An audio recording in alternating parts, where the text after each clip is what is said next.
of India. एक आम भारतीय है, वो सच्ची में अभी उसने डिसाइड नहीं किया कहाँ वोट देना है। वो क्या देगा जो बीजेपी नहीं दे पा रही है और या एनडीए नहीं दे पा रहा है। आई थिंक मैंने जो अपना स्टेटमेंट शुरू में दिया था वो काफ़ी ऑब्वियस था। देश की महिलाएं, देखिए मोदी जी 4 स्तंभ की बात करें, अन्नदाता, महिला, युवा, भ्रष्टाचार और साथ में महंगाई। ये इनका 2014 का भी मुद्दा था, 2024 में फिर से उन्होंने कहा ये हमारे 4 स्तंभ होंगे और चारों स्तंभ की हकीकत मैंने आपको भी सामने रखी है। तो इशू देश के सामने क्या है?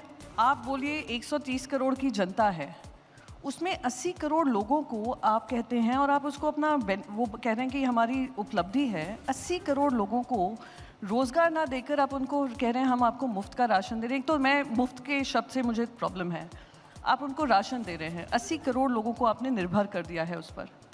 मैं इसको आपकी उपलब्धि नहीं मानती हूँ। मैं मानती हूँ कि कहीं ना कहीं विफलता हुई है। अगर 45 साल में सबसे हाईएस्ट ग्रोथ ऑफ अनएम्प्लॉयमेंट है तो वो भी आपकी हकीकत है। और आपने कहा कि उन्होंने मुझसे कहा कि महाराष्ट्र में आपको कैसे धूल चटाई। मैं आपको बताती हूँ, अब ये डिबेट तो लेफ्ट और राइट की होनी थी, पर मैं बताती हूँ ये कहाँ का आइडिया है। आइडिया ऑफ इंडिया में ये कहाँ लागू होता है कि अगर नए अलायंस बनते हैं तो आप ईडी, आईटी, सीबीआई का इस्तेमाल कर कर सरकारों को गिराएं। अब तो फॉरगेट, मैं तो उनको एक्सटेंडेड डिपार्टमेंट ऑफ बीजेपी मानने लग गई हूँ कि अगर आप इन्वेस्टिगेशन देखें, 97% लोगों के ऊपर इन्वेस्टिगेशन जो हो रहे हैं जो पॉलिटिकली एफिलिएटेड लोग हैं, 97% विपक्ष के हैं।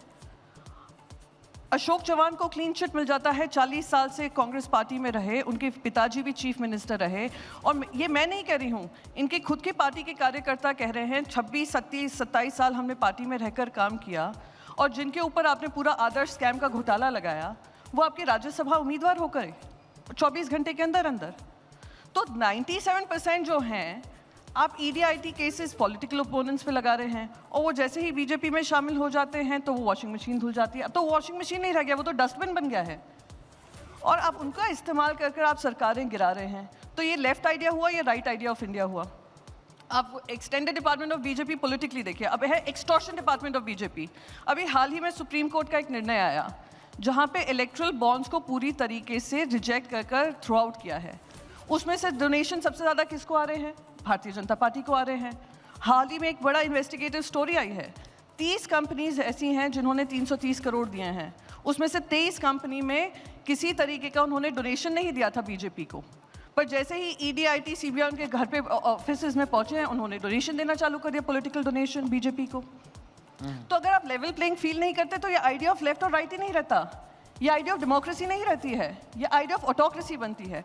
तो हम जो देश के सामने रख रहे हैं, और जैसे मैंने धूल चटाने की बात, उन्होंने इंदिरा गांधी जी की बात की, मैं उनको याद दिला दूं, इंदिरा गांधी जी हारी ज़रूर थी पर 1.5 साल के अंदर फिर से दुगने वोट से जीत कर भी आई थी। मेरे कहने का मतलब ये है, जो जो प्रजातंत्र को ख़त्म करने की कोशिश करेगा जनता उसको सबक सिखाएगी। And the idea that we are living in right now is not really the idea of what India should be. ये है Ideas of India.